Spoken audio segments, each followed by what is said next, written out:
Jamunati Ravanachari Jamunati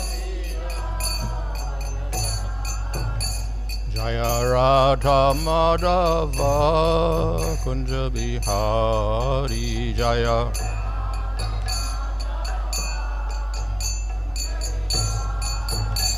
Hare Krishna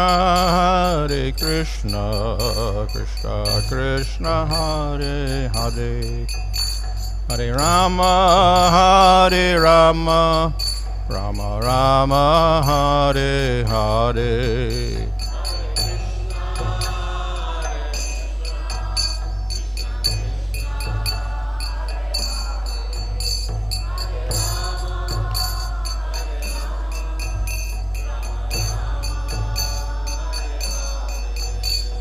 Prabhupada, Prabhupada, Prabhupada, Jaya Prabhupada, Jaya.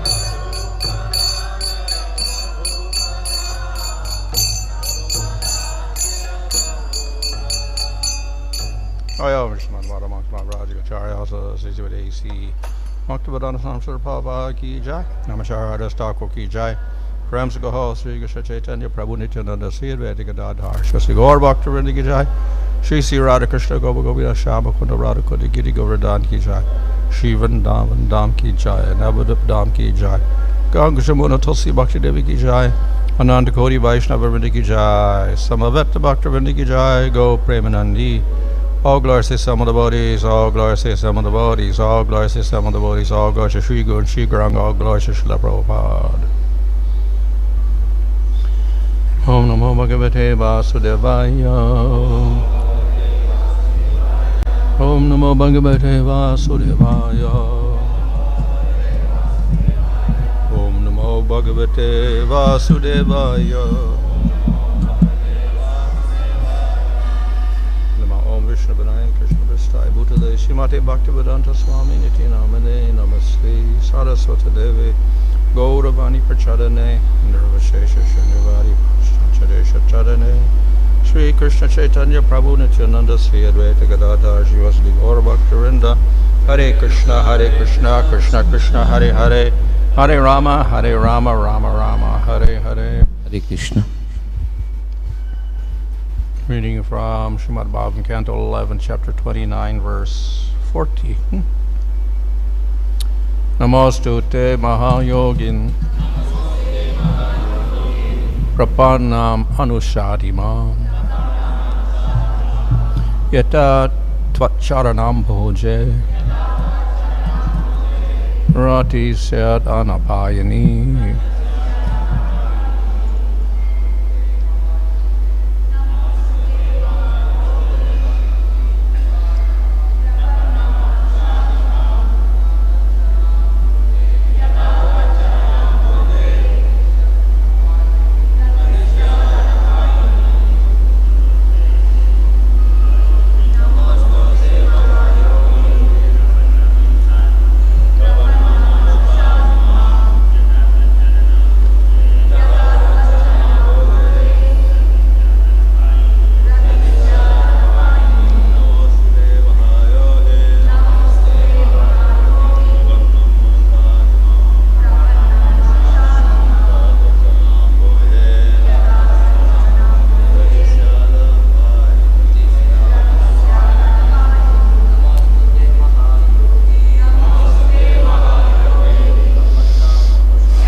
Astu, let me off my obeisances. Te, unto you, mahā-yogin, O greatest of mystics, prapannam, who am surrendered, anuśādhi, please instruct, me, yathā, how, tvat, your caraṇa-ambhoje, at the lotus feet, ratiḥ, transcendental attraction, syāt, may be anapāyinī, undeviating. Translation: Obeisances unto you, O greatest of yogīs, please instruct me, who am surrendered unto you, how I may have undeviating attachment to your lotus feet.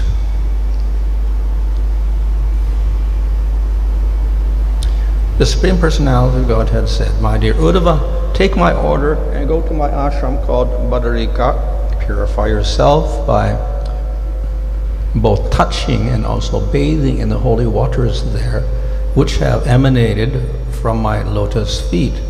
Rid yourself of all sinful reactions with the sight of the sacred Alakananda river. Dress yourself in bark and eat whatever is naturally available in the forest.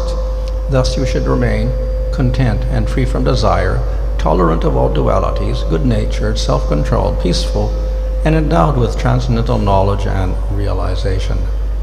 With fixed attention, meditate constantly upon these instructions I have imparted to you and assimilate their essence. Fix your words and thoughts upon me and always endeavor to increase your realization of my transcendental qualities. In this way you will cross beyond the destinations of the three modes of nature and finally come back to me. Sukadeva Goswami said, thus addressed by Lord Krishna, whose intelligence destroys all the suffering of material life, Sri Uddhava circumambulated the Lord and then fell down, placing his head upon the Lord's feet. Although Uddhava was free from the influence of all material dualities, his heart was breaking, and at this time of departure he drenched the Lord's lotus feet with his tears. Text 46. Greatly fearing separation from him, from whom he felt such indestructible affection, Uddhava was distraught, and he could not give up the Lord's company. Finally, feeling great pain, he bowed down to the Lord again and again, placing the slippers of his master upon his head, and departed. Purport: according to Srimad Bhagavatam, Uddhava was en route to Badrikashram. He had heard about the Lord's journey to Prabhas. Turning back and following Lord Krishna from behind, he saw the Lord alone just after the withdrawal of the Yadu dynasty. After being again mercifully instructed by the Personality of Godhead, along with Maitreya, who had just arrived, Uddhava felt his knowledge of the truth reawaken, and then, by the order of the Lord, he went on his way. Thereupon, placing the Lord deeply within his heart, the great devotee Uddhava went to Badrikashrama. By engaging there in austerities, he attained the Lord's personal abode, which has been described to him by the only friend of the universe, the Lord Krishna himself. Purport: Uddhava returned to Dwarka in the spiritual sky, according to Srila Vishwanath Chakravarti Thakur. Thus, Lord Krishna, whose lotus feet are served by great yoga masters, spoke to his devotee this nectarian knowledge, which comprises the entire ocean of spiritual bliss. Anyone within this universe who receives this narration with great faith is assured of liberation. I offer obeisance to that Supreme Personality of Godhead, the original and greatest of all beings, Lord Sri Krishna. He is the author of the Vedas, and just to destroy his devotees' fear of material existence, like a bee, he has collected this nectarian essence of all knowledge and self-realization. Thus he has awarded to his many devotees this nectar from the ocean of bliss, and by his mercy they have drunk it. Purport: just as a bee extracts nectar from a flower without harming the flower, Lord Sri Krishna extracts the essence of all Vedic knowledge without disturbing the elaborate system of Vedic advancement. In other words, Lord Sri Krishna establishes himself as the goal of Vedic knowledge without destroying preliminary inferior processes that may be applicable to grossly materialistic men. Sri Sukadeva Goswami thus concludes by offering his obeisances to the spiritual master of the entire universe, Lord Sri Krishna. Thus end the purports of the humble servants of his divine grace, A.C. Bhaktivedanta Swami Prabhupada, to the 11th canto, 29th chapter of the Srimad Bhagavatam entitled Bhakti Yoga. So, Uddhava inquired from the Lord various instructions, and then the Lord very elaborately has given explanations of karma yoga, jnana yoga, astanga yoga, and bhakti yoga. உத்தவர் பகவானிடமிருந்து உபதேசங்களை பெற்றார். அப்பொழுது பகவான் கர்மயோகம், ஞான யோகம், அஷ்டாங்க யோகம் மற்றும் பக்தி யோகத்தை பற்றி விளக்கமாக கூறினார். Just as Arjuna inquired from Krishna and Bhagavad Gita and got instructions on karma, jnana, and astanga yoga and bhakti yoga, so here also the Lord gives very similar instructions with more detail.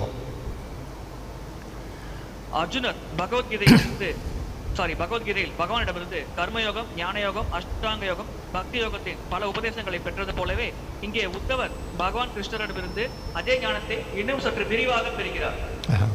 And here it is mentioned that the Lord acts just like a bee. பகவான் ஒரு தேனியை போல் செயல்படுகிறார் என்று இங்கே குறிப்பிடப்படுகிறது. So the bee takes the honey from the flower without disturbing the flower. Theni மலரிலிருந்து தேனை எடுத்துக்கொள்கிறது, அந்த மலரை தொந்தரவு செய்வதில்லை. So Krishna has extracted the essence of all the Vedic knowledge and presented it here in the Bhagavatam. அதேபோல் பாகவதத்தில் கொடுக்கப்பட்டுள்ள வேத ஞானத்தின் சாரத்தை எடுத்து பகவான் கிருஷ்ணர் வழங்குகிறார். And in doing so, of course, he does not reject or in any way criticize all of these different scriptures. அவ்வாறு செய்யும் பொழுது பல சாஸ்திரங்களை கண்டிப்பதோ அல்லது நிராகரிப்பதோ போன்ற செயல்களில் பகவான் ஈடுபடுவதில்லை. So in other words, he does not reject the other processes, so ultimately he says that instead of these processes you should do bhakti. வேறு விதமாக கூற வேண்டுமென்றால் மற்ற வழிமுறைகளை பகவான் நிராகரிக்கவில்லை, மாறாக அந்த வழிமுறைகளுக்கு பதிலாக நீங்கள் பக்தி தான் கடைபிடிக்க வேண்டும் என்று உபதேசிக்கிறார். And thus, very carefully in the Bhagavad Gita and in the Bhagavatam, Krishna explains all the different processes. இதன் காரணமாக பகவத்கீதை மற்றும் பாகவதத்தில் பல வழிமுறைகளை பற்றி பகவான் கிருஷ்ணர் விளக்குகிறார். If we think very carefully, then we understand actually we don't have to study chapter 3, chapter 4, chapter 5, chapter 6 of Bhagavad Gita. நாம் கவனித்து பார்த்தோம் என்றால் நாம் உணரலாம், உண்மையில் பகவத்கீதை 3, 4, 5, 6 அத்தியாயங்களை நாம் படிக்க தேவையில்லை என்று. We're not trying to follow those processes. அந்த வழிமுறைகளை நாம் கடைபிடிக்க போவதில்லை. So a large part of the Bhagavad Gita is concerning these processes. So if we start taking things out, we're left with a few chapters of Bhagavad Gita. பகவத்கீதையில் பெரும் பகுதிகள் இதை பற்றி பேசுகிறது. அதையெல்லாம் நாம் நீக்கிவிட்டால் நமக்கு பகவத்கீதையில் சில அத்தியாயங்கள் மட்டுமே மீதம் இருக்கும். So we can ask, why did Krishna have to describe all this? Why didn't he just say Sarvadharma Parityajya, finish? நாம் கேட்கலாம், கிருஷ்ணர் ஏன் இதை அனைத்தையும் விளக்க வேண்டும், சர்வதர்மம் பரித்யஜ்ய என்ற ஒரே ஸ்லோகத்தோடு அவர் முடித்துக் கொண்டிருக்கலாமே என்று. And it is true, actually, if we can simply apply those last instructions of Bhagavad Gita, we don't have to know the rest of the Bhagavad Gita. ஒரு வகையில் அது உண்மைதான். பகவத்கீதையின் இறுதி உபதேசத்தை நாம் கடைபிடித்தால் மட்டும் போதும், மற்ற பகுதிகள் கொடுக்கப்பட்ட உபதேசங்களை கூட நாம் பெரிதாக கடைபிடிக்க தேவையில்லை. Yeah, Krishna spoke 18 chapters of Bhagavad Gita and we shouldn't ignore them also. கிருஷ்ணர் பகவத்கீதையின் 18 அத்தியாயங்களை பற்றியும் பேசியிருக்கிறார். எனவே நாம் அவற்றை விளக்க கூடாது. So here also in the Bhagavatam, in Krishna's teachings, and not only in Krishna's teachings, in Kapila's teaching and other teaching as well, we get detailed descriptions of karma yoga, jnana yoga, and astanga yoga. பாகவதத்திலும் கிருஷ்ணர் மற்றும் கபிலரின் போதனைகளில் கர்மயோகம், ஞானயோகம், அஷ்டாங்க யோகத்தை பற்றி விளக்கமாக கூறப்பட்டுள்ளது. But the goal of these descriptions is not to give us a practical process to follow in karma, jnana or yoga. ஆனால் இந்த விளக்கத்தின் நோக்கம் நடைமுறையில் நாம் என்ன வழிமுறையை கடைபிடிக்க வேண்டும் என்பதை பற்றி கூறுவது அல்ல. Rather, the purpose is to show whatever goal of these different processes is there, it is fulfilled and surpassed by the process of bhakti.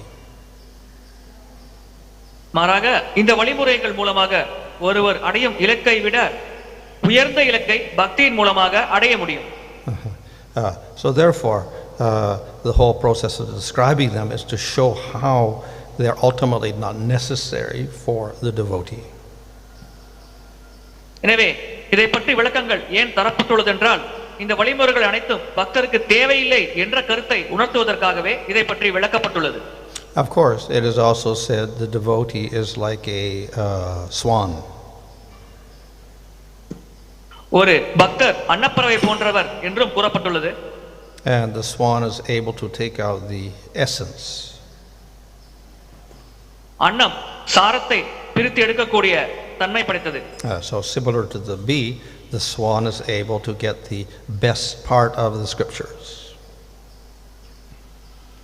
தேனியை போன்றே அன்னத்தாலும் சாஸ்திரத்திலிருந்து மிக சிறந்த பகுதியை தனிப்பட்ட முறையில் பிரித்து எடுத்து புரிந்து கொள்ள முடியும்.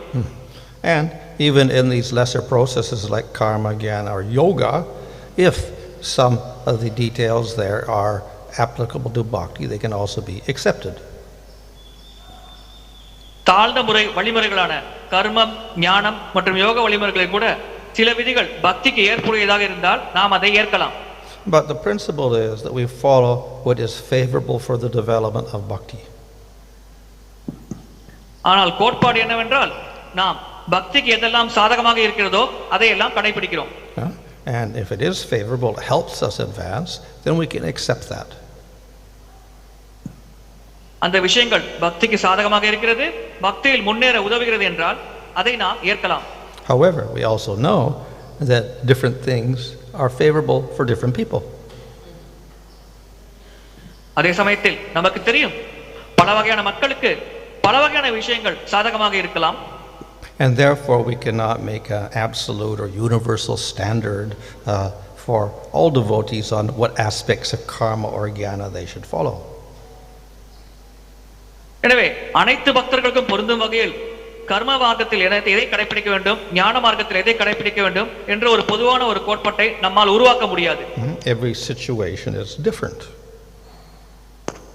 ஒவ்வொரு சூழ்நிலையும் மாறுபட்டது. Country situations are different. தேசங்களின் சூழ்நிலை மாறுபட்டது. And individual situations are different. தனிப்பட்ட நபரின் சூழ்நிலைகள் மாறுபட்டது. And that there will be some variety in how the devotees will adopt certain aspects of karma or jnana into their bhakti. எனவே பக்தர்கள் எப்படி கர்ம மற்றும் ஞான மார்க்கத்தின் சில தன்மைகளை பக்தியில் கலந்து செய்வார்கள் என்பதில் ஒரு வகைப்பாடானது உள்ளது.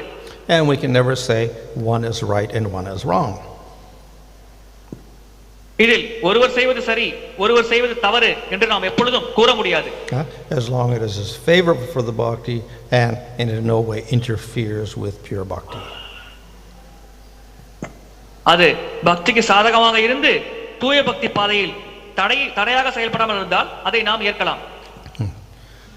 So in this way, Krishna has explained in some detail these different processes. இவ்விதமாக பல்வேறு வழிமுறைகளை பற்றி கிருஷ்ணர் இங்கே விளக்கமாக கூறியுள்ளார். And even though Krishna has given some details of karma, jnana and yoga here, still, if you were to study this, you could not practice it. கிருஷ்ணர் இங்கே கர்மம், ஞான மார்க்கம், யோக மார்க்கத்தை பற்றி விளக்கம் தந்தாலும் நாம் அதை படிக்கலாம், அதை நம்மால் நடைமுறையில் பயிற்சி செய்வது முடியாது. Just as with bhakti, even though we have all the principles, we do need some extra information coming from devotees. பக்தியில் அடிப்படை கோட்பாட்டை நாம் தெரிந்து கொண்டிருந்தாலும் நமக்கு பக்தர்களிடமிருந்து கூடுதலான தகவலானது தேவைப்படுகிறது. So to practically implement these different processes, one also needs a particular guide who is expert at that particular type of yoga. இந்த வழிமுறைகள் அனைத்தையும் நடைமுறையில் செயல்படுத்துவதற்கு ஒருவருக்கு ஒரு வழிகாட்டி தேவைப்படுகிறது. அந்த வழிகாட்டியானவர் அந்த குறிப்பிட்ட யோக முறையில் நிபுணத்துவம் பெற்றிருக்க வேண்டும். But then we will see that to implement all of that takes some effort. அதோடு நாம் பார்க்கலாம் இவை அனைத்தையும் நடைமுறையில் செயல்படுத்துவதற்கு பெரும் முயற்சியானது தேவைப்படுகிறது. And the effort one puts into that is more well spent if we put that effort into bhakti. அதில் ஒருவர் செய்யும் முயற்சியை பக்தியில் செய்தால் அது மிகுந்த நன்மை அளிக்கும். And thus we cannot become too absorbed in other processes, rather we should be absorbed in the process of bhakti. எனவே மற்ற வழிமுறைகளில் நாம் மிகுந்த ஆர்வம் கொண்டு அதில் மூழ்கி விடாமல் பக்தி வழிமுறையில் நாம் ஆர்வம் கொண்டு அதில் மூழ்க முயற்சிக்க வேண்டும். And thus we will see that in the movement of Chaitanya Mahaprabhu that the emphasis is always given to bhakti and particularly Nam Sankirtan. இதன் காரணமாகவே நாம் பார்க்கலாம் சைத்தன்ய மகாபிரபு பக்திக்கே அதிகமாக வலியுறுத்தலை தருகிறார். அதுவும் குறிப்பாக நாம சங்கீர்த்தனத்தை அவர் பெரிதாக வலியுறுத்துகிறார். And in his instructions he doesn't even mention doing anything else. அவருடைய போதனைகளில் மற்ற வழிமுறைகளை பற்றி அவர் எதுவும் குறிப்பிடவில்லை. So therefore the devotee should concentrate on that process of bhakti more than anything else. எனவே ஒரு பக்தரானவர் பக்தி மார்க்கத்தில் அதிகமான கவனத்தை செலுத்த வேண்டும். மற்ற முறை வழிமுறைகளை பற்றி அவர் கவலைப்பட தேவையில்லை. Because the devotees still have material bodies and most of them live within society, then they are also subject to some rules for supporting their body and living in society. பக்தர்கள் பௌதிக சரீரத்தோடு சமுதாயத்தில் வாழும் காரணத்தினால் அவர்கள் உடலை பராமரிப்பதற்கென்று சில விதிகளை அவர் கடைபிடித்து தான் ஆக வேண்டும். And to that extent it may be favorable for them to adopt some of the karma yoga principles. அந்த எல்லை வரையில் அதாவது உடலை பராமரிக்க வேண்டும் என்ற ஒரு அடிப்படையில் ஒரு சில கர்மயோக கோட்பாடுகளை கடைபிடிக்கலாம். அது அவர்களுக்கு சாதகமாக இருக்கலாம். So therefore these principles can be incorporated along with bhakti to support one's material life. எனவே பக்தி வழிமுறையை பயிற்சி செய்யும் பொழுது இந்த இதர கோட்பாடுகளை ஒருவர் கடைபிடிக்கலாம். அதன் மூலமாக அவர் பௌதிக வாழ்க்கையை வாழ்வதற்கு அது உதவியாக இருக்கும். But we should not let that interfere with our main principles of bhakti. ஆனால் எந்த நிலையிலும் அந்த கோட்பாடானது பக்தியின் பிரதான கோட்பாட்டை தடுக்கும் வகையில் அமையாமல் நாம் பார்த்துக் கொள்ள வேண்டும். So Bhaktivinoda Thakur puts these rules as guna or secondary rules. எனவே தான் பக்திவினோத தாக்கூரர் இந்த விதிகள் அனைத்தும் இரண்டாம் பட்ச விதிகள் என்று கூறுகிறார். So they must always remain in that secondary role. இவை அனைத்தும் எப்பொழுதுமே இரண்டாம் பட்சமாகவே கருதப்படும். So of course in the spiritual world there are no varnas, no ashrams because there are no gunas. ஆன்மீக உலகத்தில் குணங்கள் இல்லாத காரணத்தினால் அங்கே வர்ணங்களோ ஆசிரமங்களோ இருப்பதில்லை. So ultimately all of those principles of varna and ashram will dissolve as one develops one's bhakti. ஒருவர் பக்தியில் முன்னேற இந்த வர்ணம் ஆசிரமம் போன்றவற்றை கடைபிடிக்க தேவையில்லை. அவை அனைத்தும் மறைந்துவிடும்.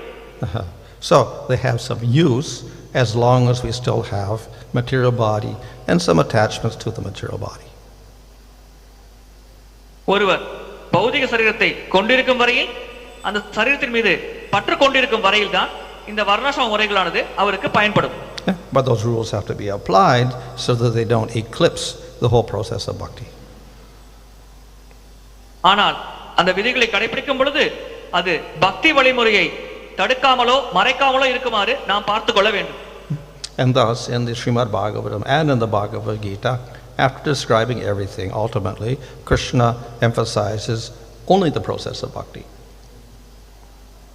இதன் காரணமாகவே ஸ்ரீமத் பாகவதம் மற்றும் பகவத்கீதையில் அனைத்து வழிமுறைகளை பற்றி விளக்கிய பிறகு பகவான் கிருஷ்ணர் பக்தி மார்க்கத்தை மட்டுமே வலியுறுத்துகிறார். And in fact Krishna says in Bhagavad Gita, give up everything else. Reject everything else. பகவத்கீதையில் கிருஷ்ணர் கூறுகிறார் மற்ற வழிமுறைகளை நிராகரித்து விடுங்கள், கைவிட்டு விடுங்கள் என்று. So that emphasis is put there to emphasize the process of bhakti. எனவே இவ்வாறு அவர் வலியுறுத்துவது பக்தி மார்க்கத்தை மற்றவர்கள் கடைபிடிக்க வேண்டும் என்ற கருத்தை வலியுறுத்துவதற்காகவே குறிப்பிட்டுள்ளார். But we see Arjuna did not give up his duty as a kshatriya. உதாரணத்திற்கு அர்ஜுனர் தன்னுடைய சத்திரிய கடமைகளை கைவிடவில்லை. The devotees of Chaitanya Mahaprabhu did not give up their occupations or whatever. Chaitanya மகாபிரபுவை பின்பற்றுபவர்கள் அவர்கள் தொழிலை கைவிடவில்லை. Yeah, so can we say, well, they didn't follow Krishna's instructions, sarvadharma parityaja? எனவே நாம் கூறலாம் அவர்கள் கிருஷ்ணரின் உபதேசமாகிய சர்வதர்மம் பரித்யஜ்ய என்ற உபதேசத்தை கடைபிடிக்கவில்லை என்று. So thus the meaning must be something different. எனவே அதன் உண்மையான பொருள் சற்று மாறுபட்டு இருக்க வேண்டும். So as I said, the meaning is that there's an emphasis put upon bhakti as the main principle. அதன் உண்மையான பொருள் பிரதானமாக வலியுறுத்தப்படுவது பக்தியே முதன்மையான பிரதானமான அடிப்படை கோட்பாடாக கடைபிடிக்க வேண்டும் என்பதுதான். And everything else is secondary to that. மற்ற அனைத்து விஷயங்களும் பக்தியை காட்டிலும் இரண்டாம் பட்சமாகவே கருதப்பட வேண்டும். Hare Krishna.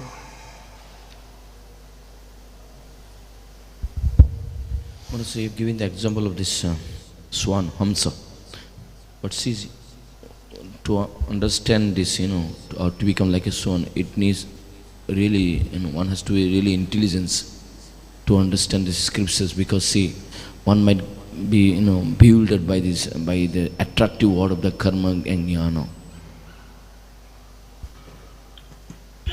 நீங்கள் அன்னப்பறவையின் உதாரணத்தை கூறினீர்கள். சாஸ்திரங்களை ஒருவர் படிக்கும் பொழுது அவர் அதிக புத்தி கூர்மையோடு இருக்க வேண்டும். ஏனென்றால் அவ்வாறு இல்லாவிட்டால் அவர் கர்மமாகத்தின் மலர் போன்ற சொற்களால் கவரப்படலாம். எனவே எப்படி அதை ஒருவர் புரிந்து கொள்வது? So what's the question?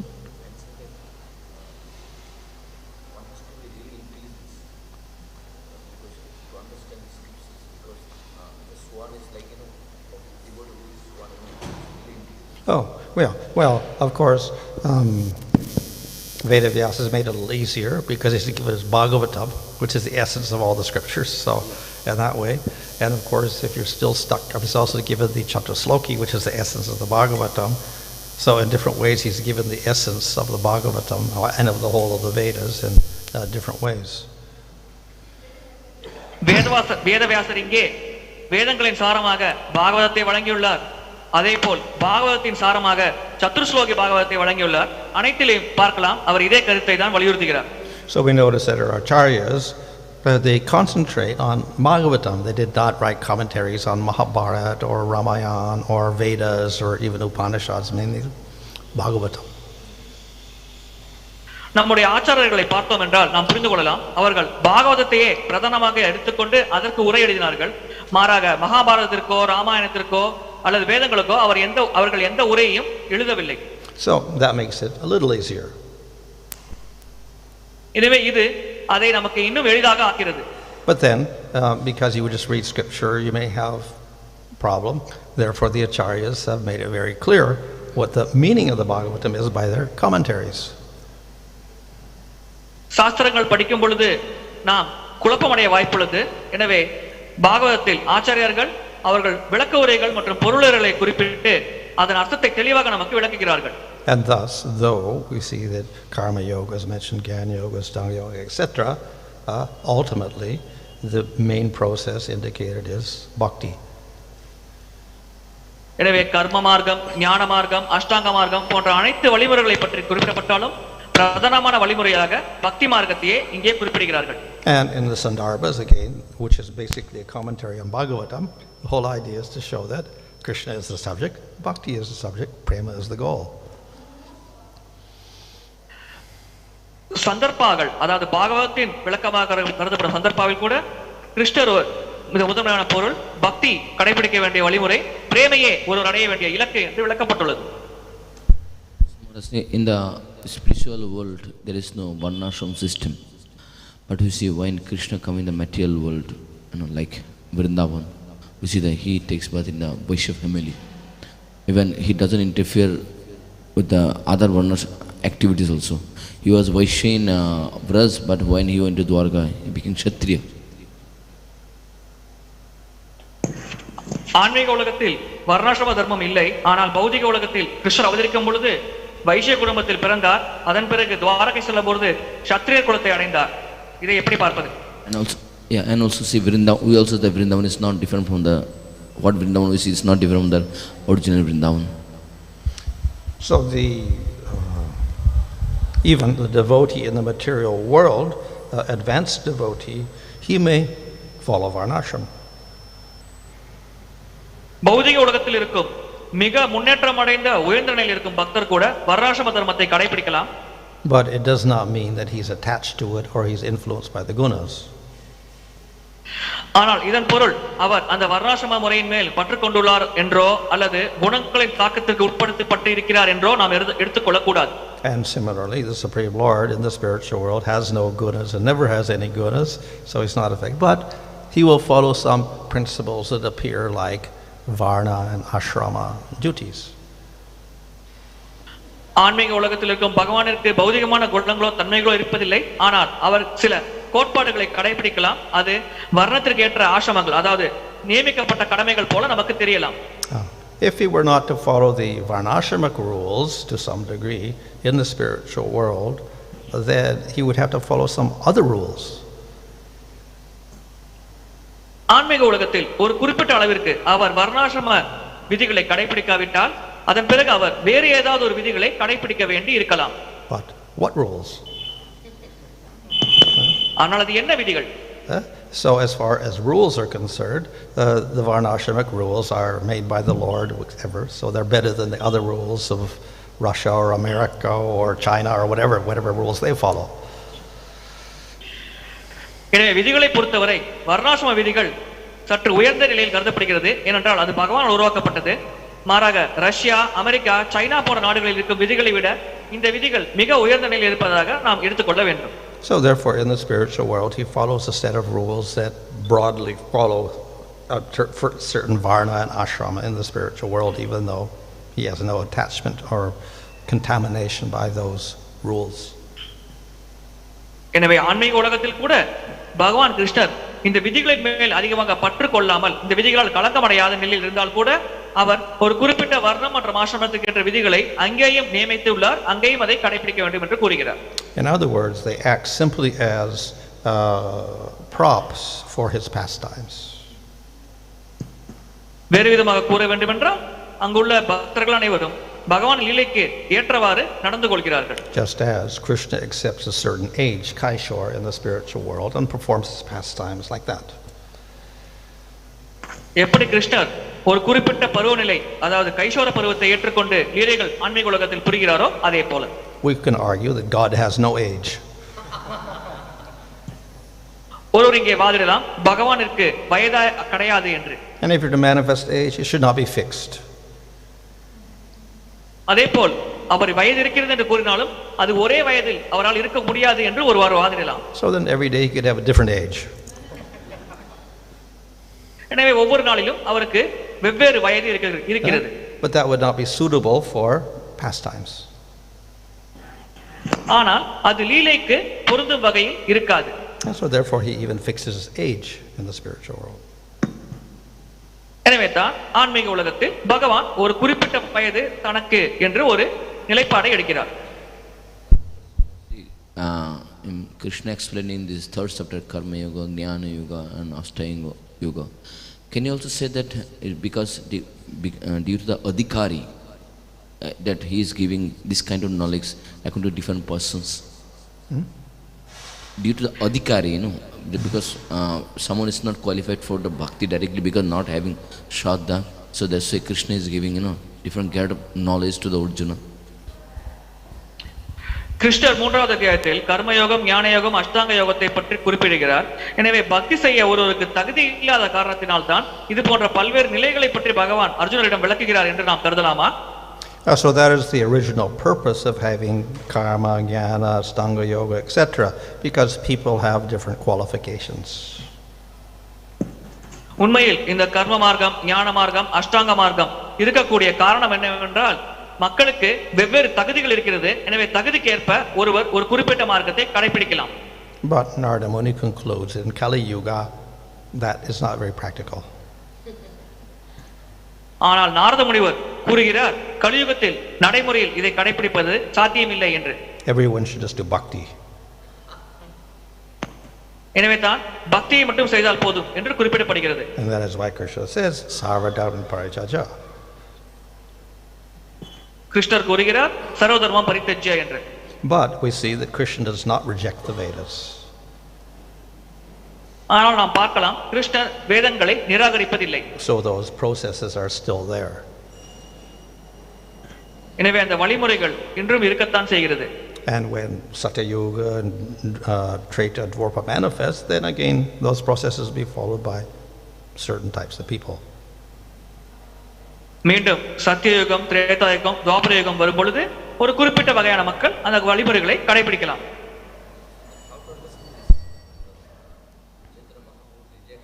Varnashrama. Chaitanya Mahaprabhu, he rejected Varnashrama in a completely with when discussing Ramananda. Chaitanya Mahaprabhu வர்ணாசிரம முறையே நிராகரித்து விட்டாரே ராமானந்தரிடம் உபதேசிக்கும் பொழுது இதை எப்படி நாம் புரிந்து கொள்வது? This is similar to Krishna rejecting everything in Bhagavad Gita. இது பகவத்கீதையில் கிருஷ்ணர் எப்படி மற்ற அனைத்து வழிமுறைகளையும் நிராகரிக்கிறாரோ அதே போன்ற ஒரு சம்பவமாகும். And we see that Chaitanya Mahaprabhu did not reject because he was sannyasi, brahmana, etc. ஆனால் சைத்தன்ய மகாபிரபு நிராகரிக்கவில்லை, ஏனென்றால் அவர் சன்னியாசியாகவும் பிராமணராகவும் இருந்தார். But he's showing that all these other things are inferior to the process of bhakti and to the devotee. ஆனால் மற்ற வழிமுறைகள் அனைத்தும் பக்தி மார்க்கத்தை விட தாழ்ந்தவை, பக்தரை விட தாழ்ந்தவை என்று பக்தர்களுக்கு அவர் உணர்த்துகிறார். But he even rejects sarvadharma parityajya. ஆனால் மகாபிரபு சர்வதர்ம பரித்யஜ்யவை கூட நிராகரிக்கிறாரே. And why? Because he wanted more detailed description of what is bhakti, not just giving up everything and surrendering to the Lord. That's very general. ஏனென்றால் அவர் பக்திக்கு இன்னும் விளக்கமாக வழிமுறையை ஒன்று சாதிக்க வேண்டும் என்று கூறினார். பொதுவான கோட்பாட்டை கொடுக்க வேண்டும் என்று அவர் நினைக்கவில்லை. So he accepted those descriptions which involved Krishna. எனவே எந்தெந்த விளக்கங்களில் கிருஷ்ணரை மையமாக கொண்டு விளக்கப்பட்டுள்ளதோ அந்த விளக்கங்களை சைத்தன்ய மகாபிரபு ஏற்றுக்கொண்டார். And those processes that help us develop a relationship with Krishna. எந்தெந்த வழிமுறைகள் மூலமாக ஒருவர் கிருஷ்ணரோடு ஒரு உறவு முறையை ஏற்படுத்திக் கொள்ள முடியுமோ அந்த வழிமுறைகளை சைத்தன்ய மகாபிரபு ஏற்றுக்கொண்டார். There are 9 processes of devotional service. Prabhupada says any one of the process somebody can practice what can attain perfection. Here he says, Narada Muni say in Kali Yuga everybody has to practice only bhakti. Though other processes are not practical to follow in this Kali Yuga.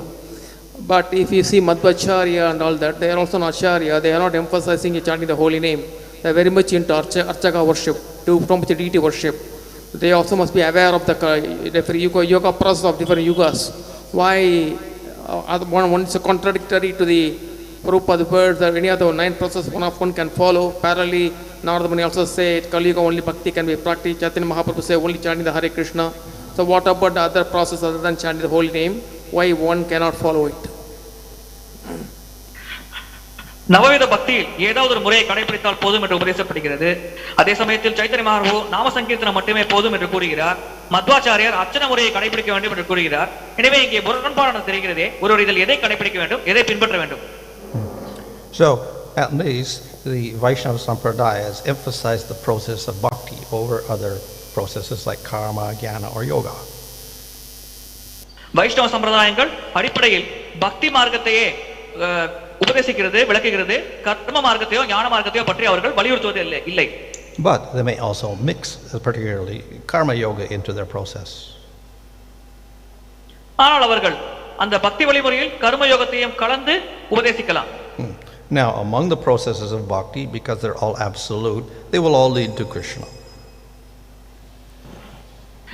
ஆனால் பக்தி வழிமுறைக்குள்ளே அனைத்தும் பூர்ணமாக இருக்கும் காரணத்தினால் அந்த வழிமுறையில் ஒருவர் எதை கடைபிடித்தாலும் அது அவர் கிருஷ்ணரை அடைவதான் உதவும். Nevertheless, some processes are more practical and more prominent or stronger to give quicker results. ஆனால் சில வழிகள் குறிப்பாக அதிக சக்தி வாய்ந்ததாக இருக்கிறது, அதே சமயத்தில் நடைமுறையில் கடைபிடிக்க எளிமையாக இருக்கிறது. இதன் மூலம் ஒருவர் அந்த இலக்கை விரைவாக அடைய முடிகிறது. So Rupa Goswami selects 5 items in Nectar of Devotion. ரூப கோஸ்வாமி பக்தி ரசாமிர்த சிந்துவில் 5 பிரதான அங்கங்களை பற்றி குறிப்பிடுகிறார். And all the sampradayas will also agree with that. அனைத்து சம்பிரதாயங்களும் இதை ஏற்கிறது. However, in Lord Chaitanya's movement, then the principle of Nam Sankirtan becomes the principal means. அதே சமயத்தில் சைத்தன்ய மகாபிரபுவின் சங்கீர்த்தன இயக்கத்தில் நாம சங்கீர்த்தனமே பிரதானமான கோட்பாடாக ஏற்கப்படுகிறது. And that has proof from Bhagavatam and other scriptures. Bhagavatam மற்றும் பிற சாஸ்திரங்களில் இதற்கான ஆதாரத்தை நமக்கு தருகிறது. And of course, besides that Bhagavatam is also saying Krishna, nobody else. அதையும் தாண்டி பாகவதம் கிருஷ்ணரை மட்டுமே பற்றி குறிப்பிடுகிறது, வேறு யாரை பற்றியும் குறிப்பிடுவதில்லை. So Krishna and Nam Sankirtan are the most powerful processes in Kali Yuga for getting the final result, prema. எனவே கிருஷ்ணர் மற்றும் நாம சங்கீர்த்தனம் இரண்டுதான் கலியுகத்தில் மிக மிக சக்தி வாய்ந்த வழிமுறைகளாக கருதப்படுகிறது. அதன் மூலமாகத்தான் ஒருவர் இறுதி இலக்கான பிரேமையை அடைய முடியும். This does not reject other processes of bhakti or other forms of the Lord, but not so quick.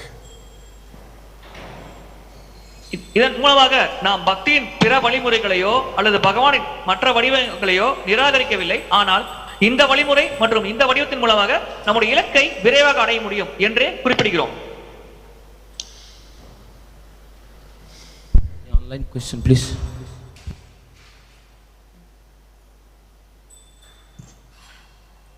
Hare Krishna Maharaj, the first question is from Amara Nimai Das Prabhuji.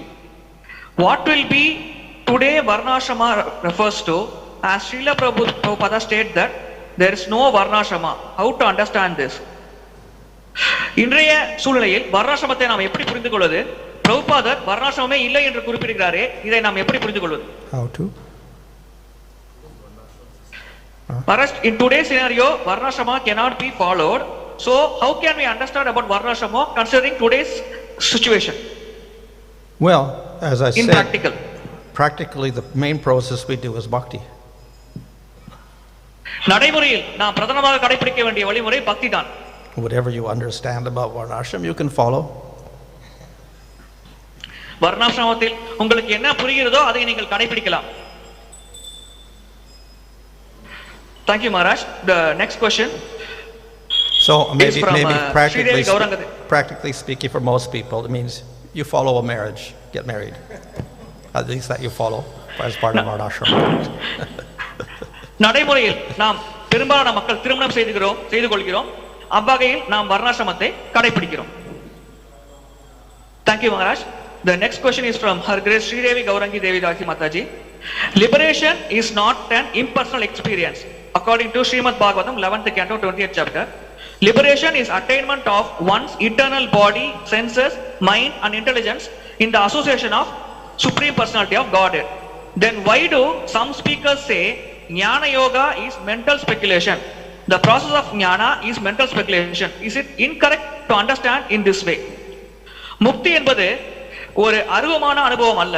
முக்தி என்பது ஒருவர் நித்தியமான சரீரத்தை பெற்று நித்தியமான புலன்கள் நித்தியமான புத்தி கூர்மையோடு பரமபுருஷ பகவானோடு தொடர்பில் இருப்பது அல்லது சேவையில் ஈடுபடுவது. அவ்வாறு இருக்கையில் சிலர் ஏன் கூறுகிறார்கள் ஞான மார்க்கம் என்பது மனக்கற்பனை? ஞான மார்க்கத்தை புரிந்து கொள்வது எப்படி? இதை நாம் எப்படி சரியாக புரிந்து கொள்வது இந்த கருத்தை?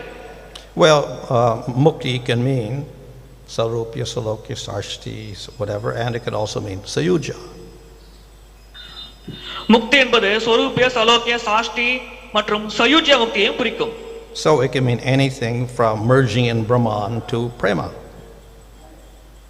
எனவே பிரம்மனில் ஐக்கியமாவதிலிருந்து பிரேமையை அடையும் வரை எதை வேண்டுமானாலும் அந்த முக்தி என்ற சொல் குறிக்கலாம்.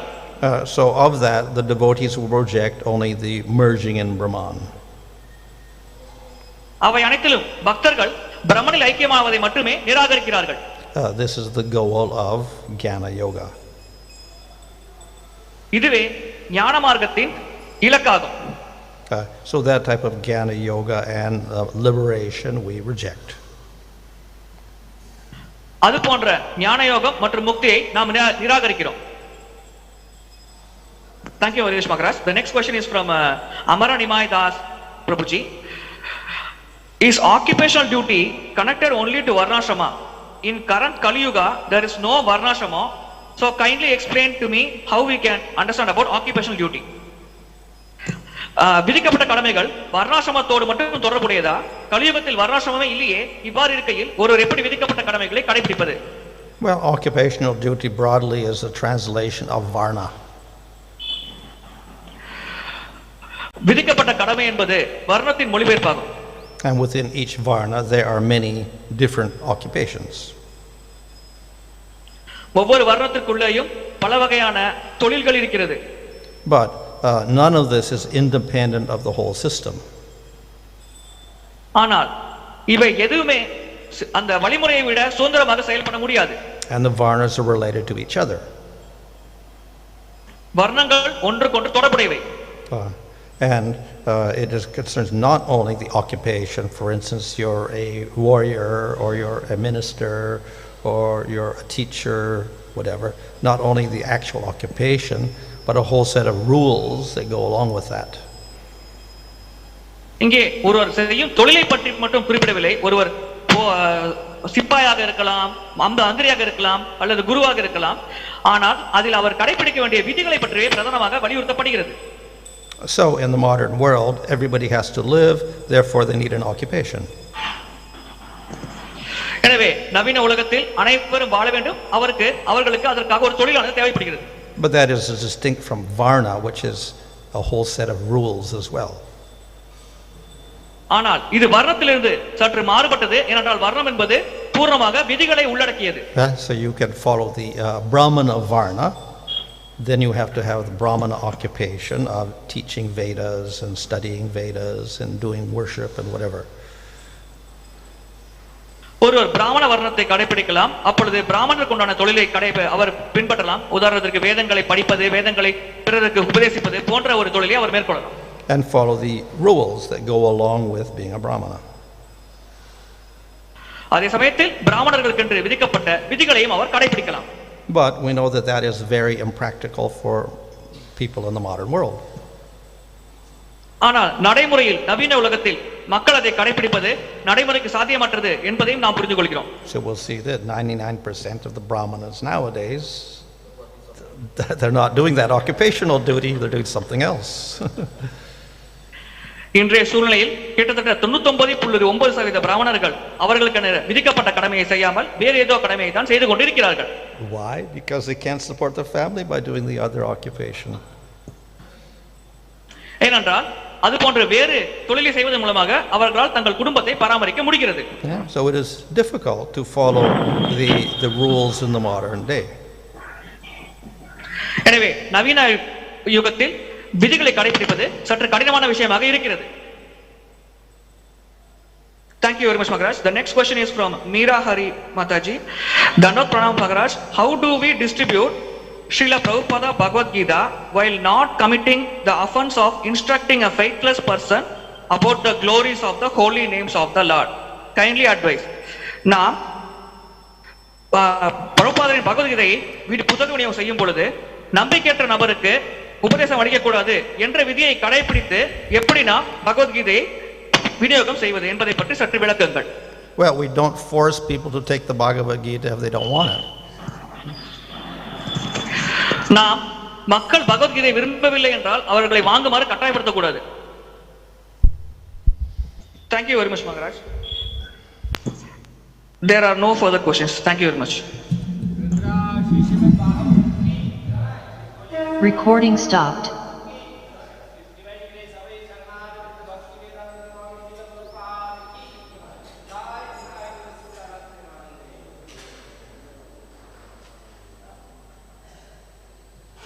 Hare Krishna. Sorry, I'm in my hometown, so internet connection is not so stable. There are almost 90 participants on the various online platforms. இன்று ஆன்லைன் மூலமாக 90 பக்தர்கள் கலந்து கொண்டார்கள். So thank you very much for joining today's Bhagavatam class, and I think tomorrow also Maharaj class is there. இன்றைய வகுப்பில் இணைந்த அனைத்து பக்தர்களுக்கும் நன்றி. நாளையும் மகாராஜின் வகுப்பு தொடரும். So let's chant 3 times for the benefit of all the devotees. Hare Krishna, Krishna Krishna, Hare Hare, Hare Ram, Ram Ram, Hare Hare, Hare Krishna, Krishna Krishna, Hare Hare, Hare Ram, Ram Ram, Hare Hare, Hare Krishna, Krishna Krishna, Hare Hare, Hare Ram Ram, Hare Hare.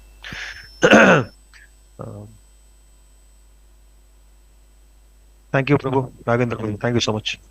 Thank you very much for the opportunity, Prabhuji. Hare Krishna, Dandavat Pranams.